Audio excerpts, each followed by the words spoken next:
folks are still coming in, but we're going to go ahead and get started because we have a lot of ground to cover in a very short period of time, considering how much interest and how much work is being done on the housing front. So I'm Rebecca Kelly. I work in the governor's office. I'm the liaison to the Agency of Commerce and Community Development, which has the housing department in it. So I'm going to just kick this off and turn it over to the group. Just wanted to let folks know we are trying to cover a lot of housing ground, both through our Department for Children and Families and our Department for Housing and Community Development. So I'm going to try to, these folks are going to try very hard to stay on schedule. I might jump in and either open it up for questions if it looks like folks have them, or move us along to make sure that we can cover both ends of this scale. We are here to take legislators' questions, so we will be pausing periodically, or if you want to just try to flag, we'll try to find a stopping point to answer those questions. But we do want to keep things moving, so if there are more in-depth questions or things that we can't fit into this, please connect with our office or with this team or others to answer your questions. For press or anybody, any non-legislators in the room, this really is a legislative briefing. We can also connect with you separately after the fact if you have other questions. So with that, I'm going to go ahead and turn it over to the Department for Children and Families. Thank you, and welcome everybody. I'm Dr. Harry Chen. I'm the interim commissioner for the Department for Children and Families, and I'm here really tonight to kind of kick it off and turn over the briefing to our senior policy advisor, Katerina Lazaz. So I think you'll learn tonight about some of the complexities of housing, and you'll learn about what we at the Department for Children and Families does in terms of our housing. It's primarily emergency housing in our general assistance program, and also the transitional housing program. It was one of the programs that was stood up during the pandemic to really try to address the health and safety needs of this very vulnerable population. You'll learn tonight that this is an all government enterprise, and that we work with our partners in the Agency of Commerce and Economic Development. You'll learn that we also depend on many partners in the field. These are the partners that actually provide the support to the individuals in the hotels, in the transitional housing programs, and in the shelters, because ultimately the goal is to both provide a safe and healthy place for them to be, but also transition them to permanent housing. None of this could happen without the partnerships of the community providers and the partnerships and the hardworking individuals at the Department for Children and Families and the Economic Service Divisions, many of which are represented here. So at this point, I'm going to turn it over to Katerina to provide this background. All right. I have a lot of things in my hands, but I'm going to stand over here. So to start, as Rebecca said, I'm going to go pretty fast. You do have the material in front of you, so I'll be saying some new things and some additional information for context, but again, I'm happy to answer questions either at the end of this or later when we can connect. So what we wanted to first start with is, what does homelessness mean, or homeless mean? So DCF uses the U.S. Department of Housing and Urban Development definition of homelessness, literal homelessness. So you can see on the screen what a person can be experiencing to fit this definition, but I think what is most important to our work as a department within the Agency of Human Services is that a person can enter homelessness for a variety of reasons. I think when we look at the root causes of homelessness, we look at economic instability, we look at challenges with the healthcare system, and we look at untreated health issues and social inequities, such as racial inequality and domestic violence.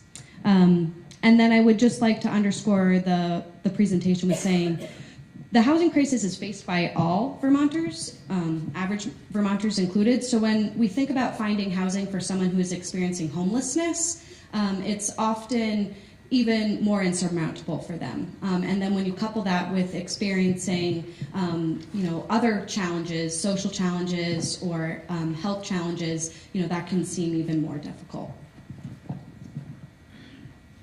Oh, sorry. So this is how many people, or approximation of how many people are experiencing homelessness in Vermont. There's just under 2,500 households experiencing homelessness, and that's over 600 children. So as Dr. Chen mentioned, DCF has leveraged many federal funding sources to continue to serve Vermonters experiencing homelessness. And I'd like to emphasize that over 2,800 households have exited homelessness into permanent housing since the beginning of the pandemic. So something that a lot of people feel is that it's a stagnant population that's experiencing homelessness right now in our state, but that's untrue. Because we know that 2,800 households have exited to the permanent housing. And then just again, we are leveraging those federal funding resources, and many of them are the coronavirus relief funds and that are winding down. So to go into a little bit about the programs that are serving people experiencing homelessness, DCF administers the Transitional Housing Program, which serves just over 1,300 households in motels and hotels across the state. The Transitional Housing Program was created to respond to the immediate increase in Vermonters experiencing homelessness exacerbated by the pandemic. This program serves households at or below 80% area median income, and most households are, so 90% are at or below 30% area median income. Our historic program in hotels and motels is the General Assistance Emergency Housing Program.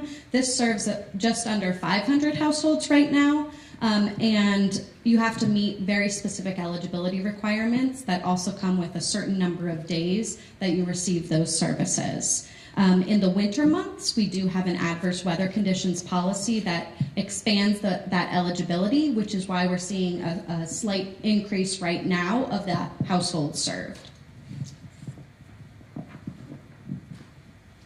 And then the last one I just want to talk about for services that are helping households experiencing homelessness is our emergency shelter network. So right now we have 28 emergency shelters, 23 emergency apartments, as well as domestic violence agencies accessing hotels and motels as well. DCF funds these programs, many of these programs, for their services and operations around the state. And a big emphasis, which you'll see, is that there were significant investments to increase staffing capacity and raise wages during the pandemic to support the staff that are serving households experiencing homelessness.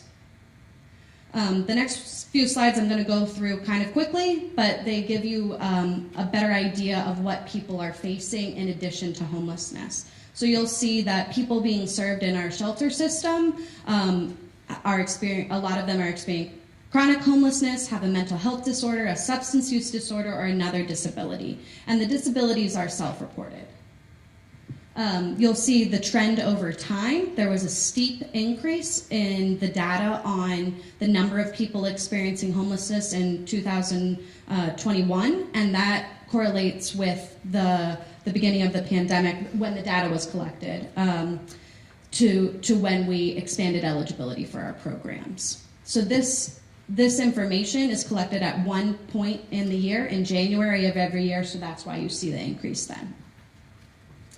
And then we're also seeing an increase in the number of days that people are experiencing homelessness. So in 2019, we had a low of 54 days, an average of 54 days a person is experiencing homelessness, where you'll see in 2022, we have 238 days.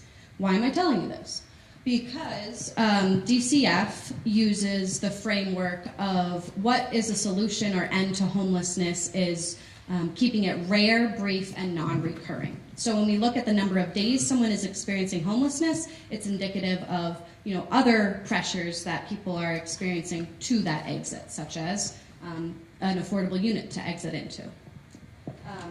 But to also emphasize, what is the framework that we use to categorize how we move forward for ending homelessness? And that's this 3 legs of the stool to solving homelessness. So first, you need a unit. If you're going to not be homeless, you need a house to be in. You also need rental assistance to fill the affordability gap, or Often that's a housing choice voucher or some other type of rental assistance to keep you in that unit and paying your rent on time. And lastly is the supportive services. So these are individualized services to serve the household in that unit and to keep them in that unit. When you see that someone might be having a mental health crisis or a substance use disorder, it's having access to those services as well.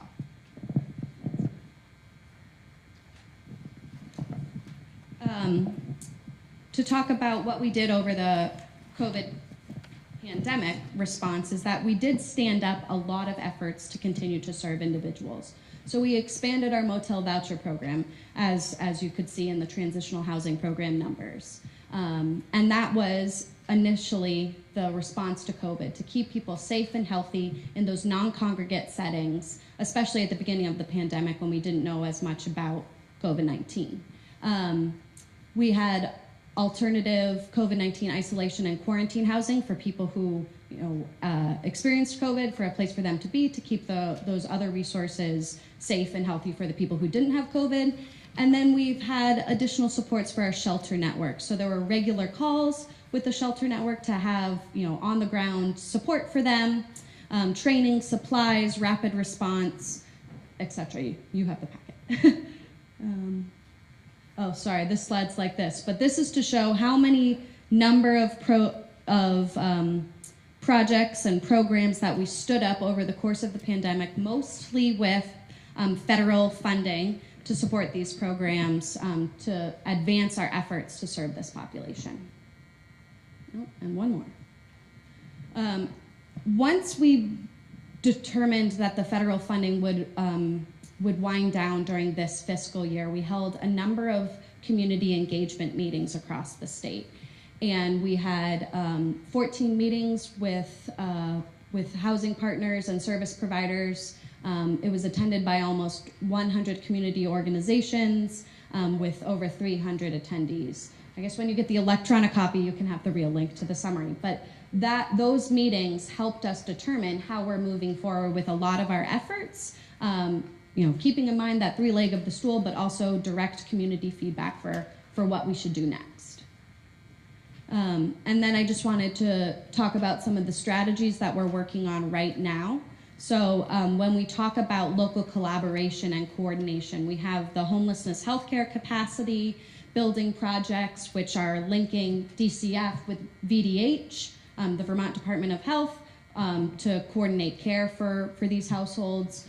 We are working on our coordinated entry process. So coordinated entry is the process in which anyone experiencing homelessness is connected to, and it leads them through the process both to navigate services but also to enter their housing unit. And we're sort of beefing up the efforts around that to both get people into that data system, but also how we as a state support that data system, emphasizing some of those support services, because again, when we talk about the three legs of the stool, that's an important part of that stool. We have a new coordinated care teams that the Agency of Human Services is supporting both with DCF staff, but also higher ability, and a nurse from the Vermont Chronic Care Initiative that is going out to all of the hotels and motels and connecting with the households in those programs to both connect them to services, but also help them build that exit plan to permanent housing. We have housing stability services that is jointly administered by DHCD and DCF that's federally funded and supporting people who are experiencing homelessness or on the edge of homelessness. We have a new landlord relief program that's launching next month, which will be the first rental risk mitigation fund. So that's a fund to support landlords choosing to serve this population and giving them some extra benefits. And then, as the governor addressed in his inaugural address, we want to address zoning and permitting barriers to expanding emergency shelters around the state, because as our programs wind down because of the availability of federal funding, we want to make sure that there are other options for people to go into. And then I think one way to address homelessness is to never have it occur. So an important part of that is homeless prevention services. So this last month, we have additional funding in our Housing Opportunity Grant Program to prevent homelessness, so helping people who are at risk of homelessness have access to their back rent or their rental or arrearages being paid. And then we also temporarily expanded the Vermont Rental Subsidy Program, which is administered by DCF, specifically for VHIP families. So VHIP families have been receiving rental assistance. You max out at 18 months. Some of them are coming to those 18 months but still don't have a way for paying for their rent. So we're making sure that they stay in their permanent housing instead of entering homelessness. We're also launching the Home Family Housing Voucher Program, which launched this month and is going to serve about 100 families exiting homelessness. You'll see in the Budget Adjustment Act that we have an additional $3 million to support this program, to support an additional 150 households with children. And this is modeled after something that was funded by the CARES Act that helped 272 families with this temporary voucher. You'll get the electronic copy, but I wanted to make sure that you had some access to some of the work that we've been doing in the past year, as well as the VHCB legislative housing presentation that occurred last month. And then this is just a helpful framework when you think about how we address homelessness. This was created in the Roadmap to End Homelessness, which was the report that came out in 2016, and it gives you sort of these buckets to think through that we need to support around the state. I think I did that as quickly as I could, but there's our contact information, and I guess I'll open it up to question. Is that, yeah, Rebecca, I'll open it up to questions. Yes. In regards to the hotel, motel housing, have you seen any cases where people from out of town or out of the state have come in and taken advantage of that? I think that becomes hard for us to quantify, because when someone is eligible for the program, they have to say that they're going to stay in Vermont, and that's our best piece of information. I think anecdotally we can say yes, there are people coming from out of state, but we don't have the data because that's not how the eligibility criteria operates because of a Supreme Court decision. Nicole or Andy, would you add anything to that? Okay. Yes?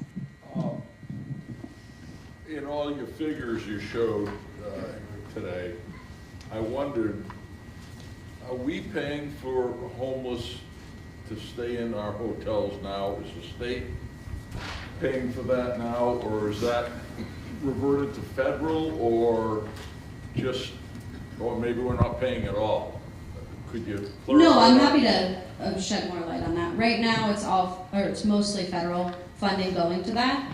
We're using the Emergency Rental Assistance Program funds, which are funding 6 different programs in the state, but it's a big bucket of money. It's $352 million, but we have almost spent it all. So the programs will be coming, the specific transitional housing program will come to an end at the end of March. So right now it's mostly federal funding. There are specific eligibility requirements of that federal funding source. You can only have 18 months worth of funding. So for those who have maxed out those 18 months, we do have some state funding that's supporting that. But I think the vast majority, I would say, 95%, if not more, is all federal funding. We're spending over $7 million a month. So that emergency fund you're talking about is a federal fund? Yes, that's correct. Thank you. Yes. Earlier in the slides, the people having homelessness, the shoot up in 2000 there, you had quickly mentioned something about like the criteria changing as part of that big jump. And was that, a couple slides before that, it said we use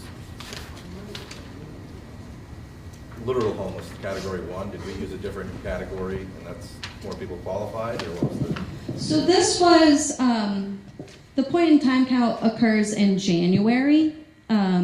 So the pandemic, began in March 2020. So the next time that we did a count was 2021. In March 2020 is when we expanded the hotel motel program to be more or less open doors as a public health response. So the next January was the first time we could count. So that's why this slide looks like a giant jump in 2021, but it's actually just the opening of that eligibility. Perfect, thank you. All right, I see you no other questions. I'm going to pass it over to Alex. You just got one. Oh, okay, yeah. I noticed that a lot of the money that goes out to nonprofit agencies. What's your plan, or do you have any strategy to use, like for instance, a builder who has an approved project in a town to build houses but doesn't have money to put the road in yet? I mean, I think that actually Alex would be the perfect person to answer that question. Yeah, so I think that there's a lot of creative solutions right now to build permanent housing, and there's my segue. Oh, that's really good. All right. Let's see if I can. I don't know how you did this, Katerina. All right. Hi. So I'm Alex Farrell. I'm the Deputy Commissioner at the Department of Housing and Community Development. The commissioner is right here, Josh Hanford. I often say that I'm his cover band, and we'll see tonight if he thinks I do okay. This is Sean Gilpin right here, the housing director in our department. You'll see all three of our faces in the legislature from time to time. So what I'm going to touch on here is, I'm not going to be able to hit all of our programs, but I'm going to talk a little bit about some of the approaches we're taking, the way we're thinking about trying to fund and develop housing right now, and then what we have seen in particular through pandemic response that we're going to need to do in order to make sure we can continue to make improvements in alleviating the housing crisis, even once this historic funding now goes away. So you can see up here I've got the department's mission, and all that I want to highlight in this, I'm not going to read it to you, all I want to highlight is you can see it takes a lot more than just funding houses and building homes in order to meet the housing crisis. There's a lot that goes into preparing communities for building. And somebody just touched on infrastructure, and we can talk about that a little bit more. But that is one of the big barriers at times to building new housing, is just getting the infrastructure in to allow for that. So communities really need to be thoughtful about how they invest and plan for housing into the future. Okay, so setting the scene, how did we get here? And some of the scene was just set with Katerina's presentation of sort of how drastic this is, what we're facing. But this is decades in the making. And so the line chart you're seeing here on the left, this shows building permits over time. And so what you can see is that the last time we were really building at the pace that was meeting our needs was in the 80s. And now the trajectory here, you can see a little peak after 2000, but it continued to drop off. And that's in large part a reflection of both state and local policies that were, us Vermonters, very intentionally put into place to curb development. The governor touched on this in his inaugural address where, at a certain time, maybe there were legitimate concerns about the pace of growth. And so people were responding to that. But we can see that's now put us in a situation where it is becoming impossible to meet the needs. And so we find ourselves in the situation we're in. And you can see over here, this is the rate of change in housing supply. We are losing units, and I'm going to show you a slide in a second that shows you the age of our housing stock.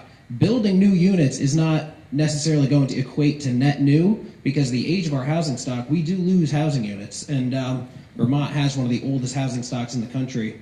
So this right here actually can show you how old our housing stock is. So this biggest bar right here, 1939 or earlier. And so this is especially challenging in rural communities where we've got housing units, but because of the age, perhaps they're falling into disrepair. It's harder to keep them up to code. And these are units that we desperately need in order to house folks. So we do have strategies in place right now that we're implementing to counteract that. But this is just to say the rate at which we build new needs to take into account that we have an old housing stock and we lose units. So talking about preparing communities for development, preparing them for housing. So municipal planning grants and the bylaw modernization grants. You can see some numbers up here about what we've invested in these communities. The purpose here is just what I was talking about before. We know that either communities don't have zoning or they have outdated zoning. That doesn't necessarily enable or focus development where we know we have the resources. For example, if there's sewer and water and roads in a certain part of a downtown or a village, that's where we should be focusing our development in a community. And so in order to make sure communities are ready for that and developers can go in and they understand the process can be predictable, we can go in with bylaw modernization grants and help them improve that zoning. And this has been, we have continued funding for bylaw modernization grants, but 53 communities with that amount of money, this is slow progress. We need to keep doing this, and this is incredibly impactful in preparing communities for future growth, but this is very slow progress. So while we are working at this problem of land use and improving our zoning, we know that there's a lot more we need to be doing. The state designation program, so this is a really, really good tool. This aligns incentives. This helps to alleviate some of the barriers to housing, such as Act 250. So this, when you hear downtowns, village centers, growth areas, this is the state designation program. And this is really, really how we help to focus where we know we want to grow, where communities are ready for growth. This is how we can create some incentives and reduce barriers to building there. So I'm going to talk about a success story.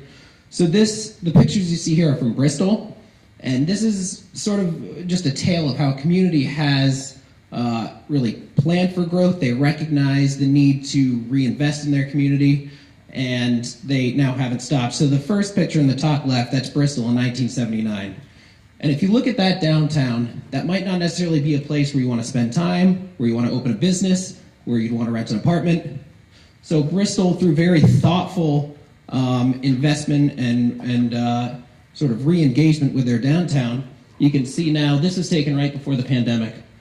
And it's such a drastic difference, but the years that I just mentioned right there, I think are what's really important. It took a very, very long time, and it took thoughtful focus on revitalizing their downtown. And so that's the amount of work that it took to get Bristol back to an energized, beautiful downtown that we know it as now. But Bristol hasn't stopped. So what you see up on the top right, this is a groundbreaking for some apartments on Firehouse Road. Is that right? Yeah. And so back in 2015, they came to us, got a planning grant through our Vermont Community Development Program. I'm going to touch on that in a second. But did a feasibility study, started planning for where housing could go. A few years later, had a project on that site, got funding through the Vermont Community Development Program, a few other sources from VHCB, Vermont Housing Conservation Board, and now has broken ground on those apartments. And so this is something that takes very thoughtful and intentional action over time.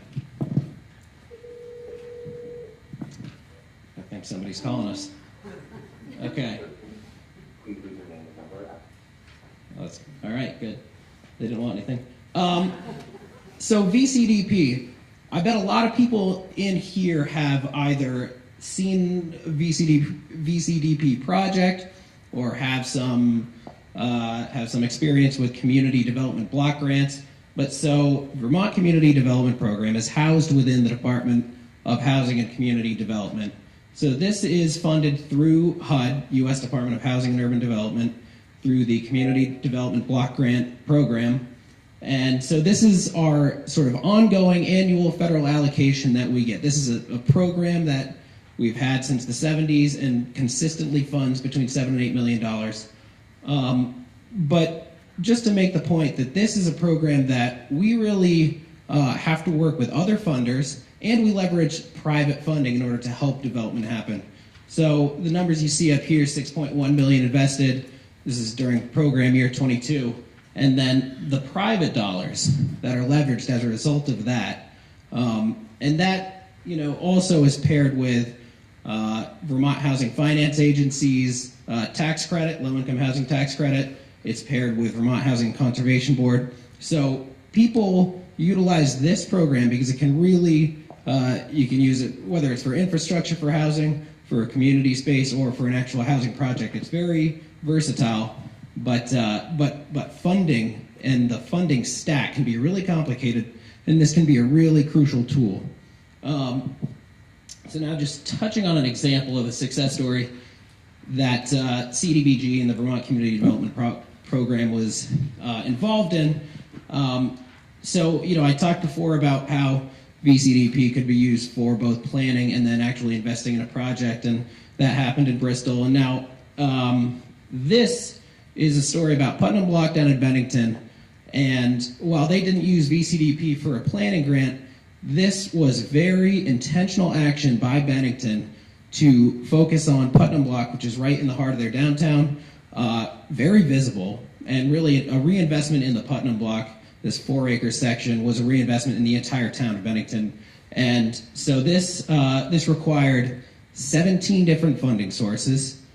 It had money from our program, from VHFA, it had money from VHCB, all of our major housing partners, as well as several other. It's in an opportunity zone, so it leveraged private opportunity zone funds. But this is what it takes. It takes very intentional action and forethought by the municipality. And years later, it became a tremendous success story. But enabling and the municipality planning for this revitalization took a very long time. It took a lot of work, and it took very intentional action, and in many cases to undo what had been done in years past. So this is a couple examples. This is not every housing program we have that directly funds the development of housing, but this is a couple items. And two of these are fairly new, one's very new. So on the top left, one of the incentives that I was alluding to before with our state designation programs, the downtown and village center tax credits, this is a huge source of, this tax credit leverages a ton of private funding. And if you go to downtown St. Albans, you can see that's one example of where there's tremendous benefit from tax credits in that designated downtown. Now over here, so the Vermont Housing Improvement Program, this is directly funding unit creation, but it happens in a very different way than we typically see when it comes to creating affordable units. So firstly, I'll just point to the number that you see up here. Actually, I believe, Sean, now it's 408, right? Okay, all right, so that's right. So anyway, almost exclusively focus on the creation, on rehousing folks out of homelessness.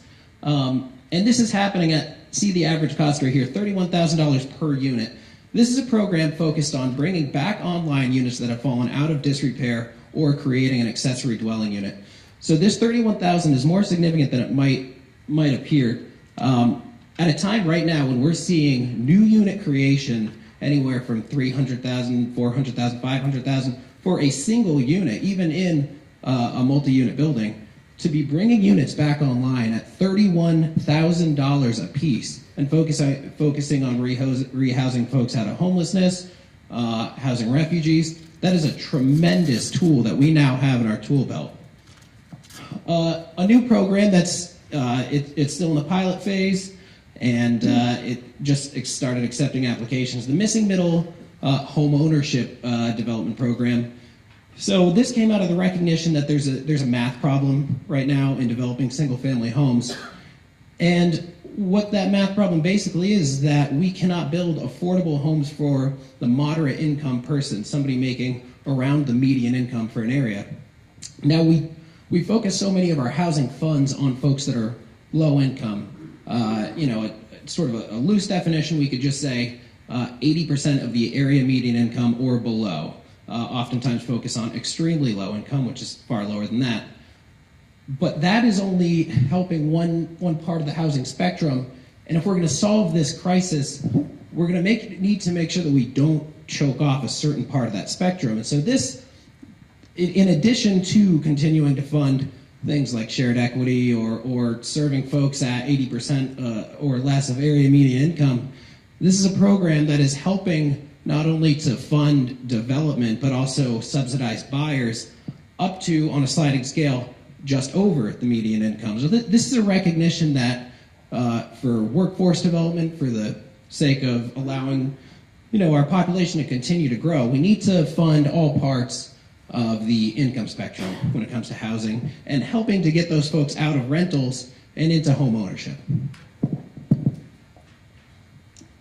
So I'm just going to touch on VHIP again real quick, because what's great about VHIP is that, while it's a tremendous tool in all parts of the state, you can see sort of it's achieving this more geographic equality, because in a place like, say, the Northeast Kingdom, Southern Vermont, where there might be housing stock sitting there, but it's empty because it's fallen out of code, this is a tremendous tool now to bring those units back online, get somebody living in those units. Now we don't have a downtown with just empty housing sitting there. So you can see the how this has spread out across the state, and just the fact that Chittenden is not the largest in this list, I think says a lot about how this tool has been used across the state to fund private property owners and bringing units back online. Did I jump ahead? Okay. So, and I just kind of want to recap, where we came through and what our focus is going to be going forward. So, I touched on some of the proven tools, the tax credits, Vermont Community Development Program. These are ongoing tools that we know we can use to fund housing. They have a proven track record, and we do continue to bring units online. But we also have new ways to approach rehousing folks. One of them being VHIP, and this, with the efficiency that VHIP is operating at, this extremely low average cost per unit. This is a tool that to be able to continue to fund that and to continue to invest in rehabbing this aging Vermont housing stock that we talked about before. This is a way that we can really unleash a lot of this housing, especially in parts of the state that often don't see that investment. To be able to focus on middle-income housing, where we often don't see federal or state dollars go to help make sure those folks can get into home ownership. That's a tremendous tool through the Missing Middle Homeownership Development Program. And I think it bears recognition that rental units are also a tremendous tool for bringing middle-income folks here that need to be able to live near where they work. A model like that, like the Missing Middle Homeownership Development Program, but for developing rental units, I think there is a tool in our toolbox that could be added that could really help make sure that employers are able to bring folks here, work good jobs, and make sure that they can find housing that actually is within the income thresholds. So that's something that I think we should really focus on looking forward. But then this bottom slice of the pie is where I think we really need to look at ourselves and just recognize we just had historic funding. The governor alluded to investing over $500 million in housing over the last few years. And we created or preserved less than 5,000 housing units. And that's great, that's tremendous. But with all that funding, that wasn't enough. We weren't able to meet the need with all the funding we could have ever imagined. So that has told us, that is a test case that has proven that we need to do something with our land use, with our local zoning, to make it so that we can enable more of this development, so we can let communities plan and develop going forward. I think I said before it was very intentional, the actions that we took over time to make sure that housing did slow down. So it's going to take really, really intentional and thoughtful and direct action to make sure that we undo that. I think that is it. I'm going to put contact info up here, and then we're happy to take some questions. Before, maybe we can just circle back to the original question, and I think it was specific to roads, but you touched on this a little bit, but maybe you could just elaborate on how the ARPA package, including things like wastewater, was part of the effort to prepare communities for with the infrastructure they need for housing development. Yep. So some of the funding, including through A&R, as well as through our sister department, Department of Economic Development has specifically targeted wastewater and other infrastructure to allow for additional development, which those constraints often can stop a housing project. One, because they're so cumbersome to invest in, and two, because there's not always a clear tool for that investment. So one of the newer programs that is housed within the Department of Economic Development, this is CRRP, the Community Revitalization and Recovery Program. So this is an economic development program, but with recognition that additional housing is really an investment in economic development right now, the DED has included housing as one of the components that they're going to be investing in, as well as assistance to municipalities to invest in infrastructure. Both of those are going to be incredibly useful tools in terms of enabling housing, whether it's directly funding the housing project itself or just investing in the infrastructure that's going to support the housing. And just to say, you know, another tool that has been used, TIF at times can be a really useful tool in terms of creating the funding for that infrastructure, and whether, you know, there becomes an opportunity for project-based TIF, that, you know, that could allow for project-specific investment in infrastructure, but TIF as it exists now has been a useful tool in creating housing.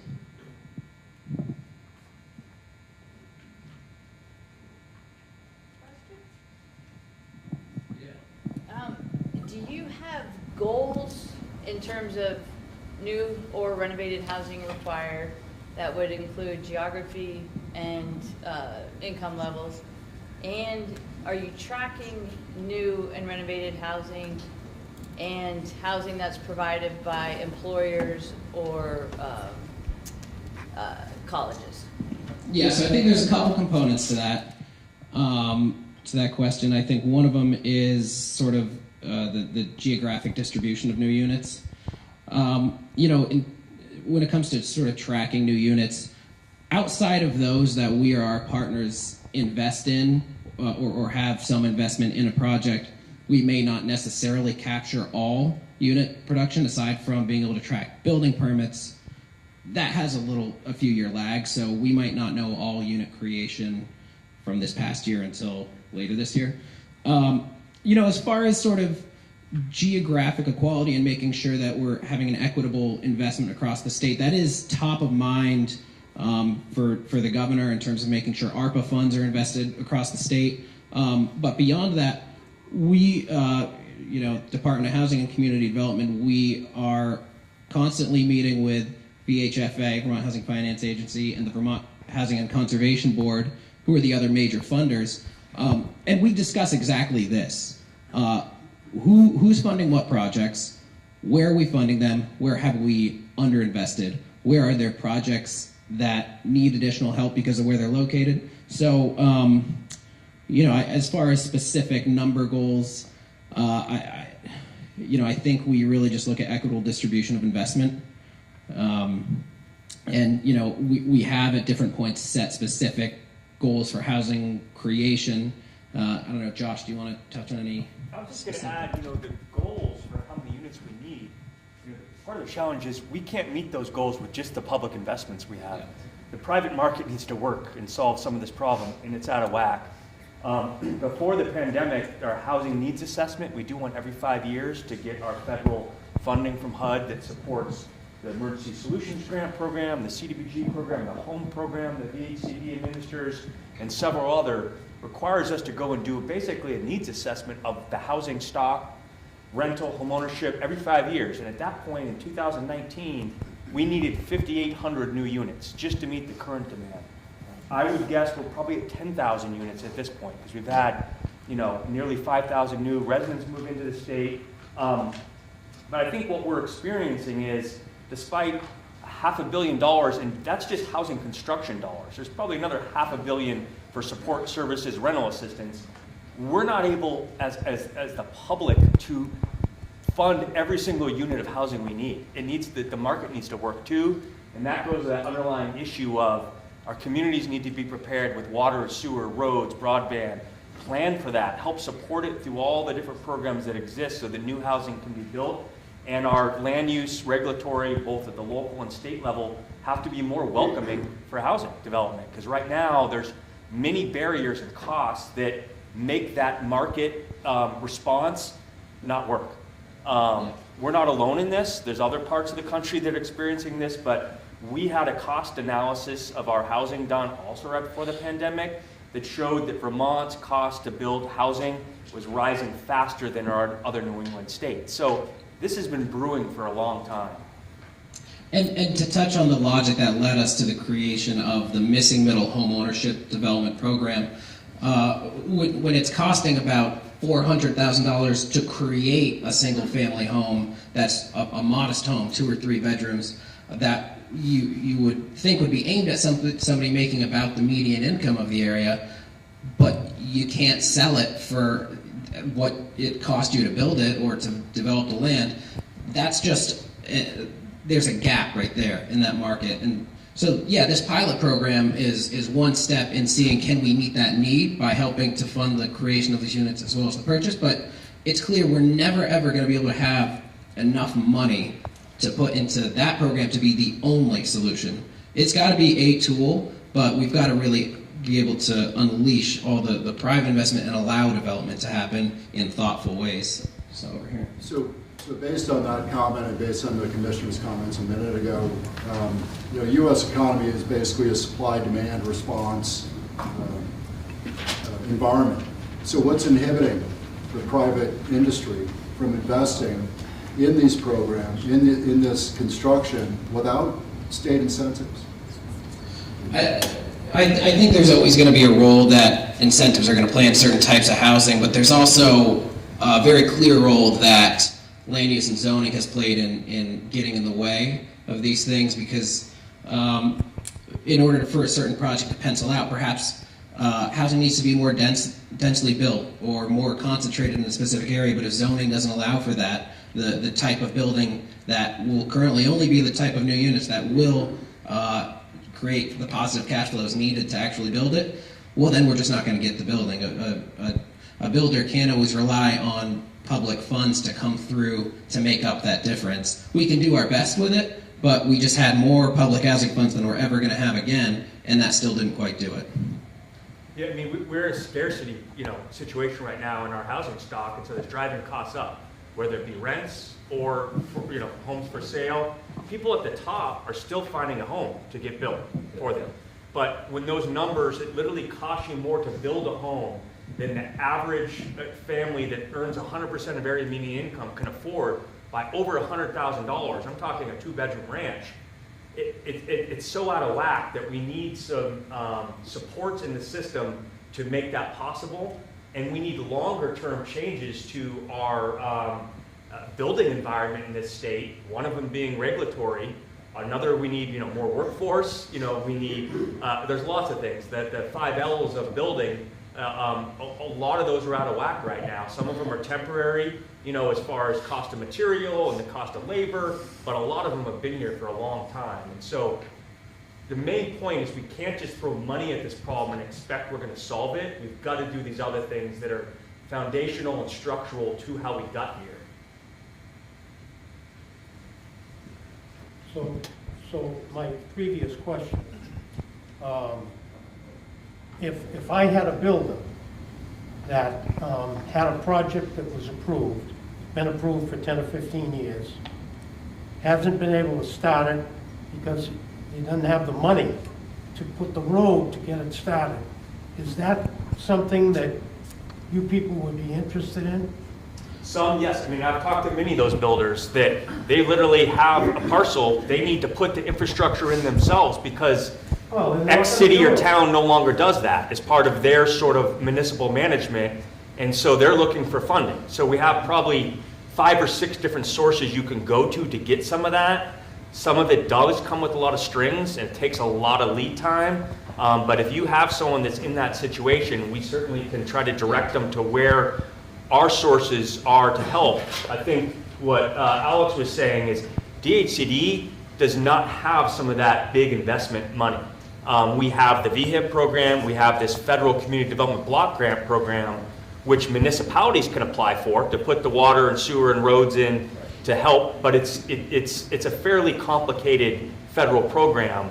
And then there's VHCB, which has large sources of funding. They're often not funding the infrastructure. Usually that's part of the housing development cost, and that's part of what's driving the cost up so much, is that these properties aren't development ready. And so you're having to bring all that infrastructure cost in at the same time and absorb those costs in the unit. Why one of our strategies is to look at our existing housing stock. That same housing report that I said, the housing needs assessment, said that there was about 19,000 units in Vermont of housing that were in poor quality, likely partially vacant or abandoned, didn't meet code. So that's low-hanging fruit, you know, that we should be working on before we spend $400,000 per unit to build new. We ought to get production of what we have as existing housing stock back in use. But you're right, that is a challenge that I hear from many developers, that they're in that exact situation and they're trying to piece together the funding, and we're trying to show them all the sources with this new money, but it takes water and sewer money, road, you know, there's so many different pieces to pull off a new neighborhood development. We have actually a pilot right now, which is, it's only $1 million, but it's a competition where we're hearing from developers. We're inviting them to a roundtable with all the funders and the regulators at the table, having them pitch their project and then giving them feedback, because we're going to award this $1 million in the spring, and it's not enough, but it's to prove the exact concept you're coming up with, that we need a more coordinated way that figures out infrastructure and housing, all those investments that are needed, through a more coordinated process to award the funding so it can speed up this development. So we'd love to hear the name, and we can try to get them involved in that process. Yeah, and that pilot, it's a $1 million pilot. It's called the Neighborhood Partnership, or we might have changed it, but Neighborhood Partnership pilot. And yeah, the idea is if you can choose an area where it's ready for growth, and then all resources, infrastructure, housing funding, tax incentives, if those can all align, can you truly develop a neighborhood? Yeah. And AOT, for example, is on this panel, yeah. And they currently, in their planning, they don't have a lot of new money for new little roads into development. But this is teaching all of us what we need and how we may need to look at asking for budgets differently going forward, how we need to think differently about our investments if we're going to meet this housing need. Yeah. Well, given that probably in the beginning of the 80s, our regulations were explicitly designed to stop growth. And a lot of those folks are still with us today. So do you have a strategy on how you go about changing these things? I have a feeling in the next couple of days you're going to hear some proposals to address those. But yeah, I mean, from our perspective, we can continue to chip away with bylaw modernization and municipal planning grants, but that's, like I said, going to be one community at a time. And I think there's a wide recognition amongst all of us that fairly large change is going to happen, and we need to make sure that legislation focuses on that, on sort of helping to remove some of those barriers that were very intentionally put in place. All right, well, now we've got to very intentionally remove some of those barriers. And so, you know, I think that's going to be statewide land use needs to be consideration. I think in terms of what the state permits for zoning in communities throughout the state, that needs to be under consideration. So, yeah. I mean, just as an example, you know, there's a lot of offices that are empty right now. There's a lot of schools, churches, those buildings that we could change into housing. But just because they exist, they don't get a free pass on our regulatory framework. They're going to have to be a change of use through Act 250, through zoning. All those add barriers, cost, time, yet we're looking at an empty building that's already has parking, has broadband, has water and sewer, and so we need to think smartly about unwinding some of these things. It doesn't have to destroy the environment. You know, when you look at Act 250, the 10 units within 5 years within 5 miles triggers Act 250. That was clearly established to reduce housing development. And so we have to look at how to unwind that smartly not to encourage poor investments all over the hillside that require new broadband and new roads and all that, but let's put them where we want them and get rid of those barriers. That is ultimately what Vermont needs. And frankly, we're behind. Our other neighboring states, Maine, New Hampshire, have passed legislation encouraging this sort of development in dense areas. The federal government's just passed the Yes in My Backyard Act, which is going to be nationwide competition for funding for development, but it's contingent upon you having land use practices that support housing, not prevent it in the right, and support it in the right places. So we've got to catch up. And you know, even where we've made attempts at trying to create pathways through Act 250, which have been good, but you know, just for example, within the state designation program, we have certain pathways to help either expedite or exempt from Act 250. The priority housing projects, which if your housing project meets certain criteria and are within these designated areas, growth center, downtown or village, or you can be exempt from Act 250, but even that we've decided to cap based on a community's population. So rather than acknowledge that, okay, this meets all the criteria, it's a priority housing project, and rather than allow the community and the developer to determine what the need is for that community, we're capping it.